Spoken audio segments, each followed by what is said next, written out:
Suportado ng liderato ng Moro National Liberation Front ang isinusulong na Bangsamoro Peace Agreement na inaasahang makapagdadala ng inaasam na kapayapaan at kaunlaran sa rehiyon.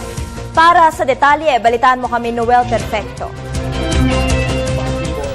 Susuportahan ng original, reconstituted at revitalized Moro National Liberation Front o MNLF ang ipatutupad na Comprehensive Agreement on Bangsamoro kapag ito'y nalagdaan na sa pagitan ng MILF at ng pamahalaan sa darating na Huwebes, Marso 27, 2014. Inihag ito ng bagong talagang chairman ng MNLF, si Ambassador Abul Khair Alonto, sa regular na Kapihan Forum matapos na mapagkasundo MNLF Central Committee na kinabibilangan ng mga freedom fighters ang kanilang saloobin na yakapin na ang kayusan at katahimikan at tigilan na ang anumang karahasan para na rin sa kinabukasan ng mga Muslim, matanda man o kabataan na umaasa sa kakaharaping maayos na kinabukasan.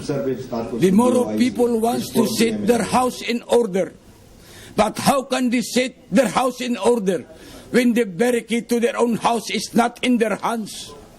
And the sad part is that the people who wants to govern them does not even speak the language that the people to be governed speak. Ito na po ang key. And I believe that what my grandfather was saying, that the key is not in their hands. The key now is this framework, basic law that we look forward to, that will be approved by Congress, that if it requires constitutional amendment, please do so. Let's do it so that we can unite and spare the future generation of a fratricidal war of attrition. Nang tanungin siya kung ang kanilang pagkontra sa adaon ng panawagan ng dating chairman Nur Miswari ay posibleng magkaroon ng hindi kanais-nais na kalalabasan, sinabi ni Chairman Alonto na wala silang duda na ang dating ingay ni Miswari ay tiyak na matatabunan ng mas nakararaming panalangin ng lahat ng lahi ng brother Muslims ng katahimikan, edukasyon at katiwasayan sa buong Kamindanawan.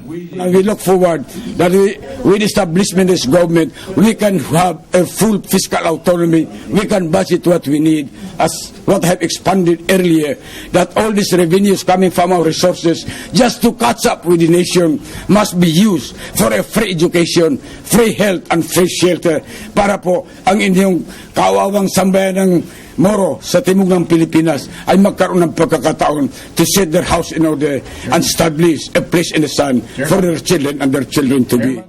Para sa Telebisyon ng Bayan, ako naman si Noel Perfecto.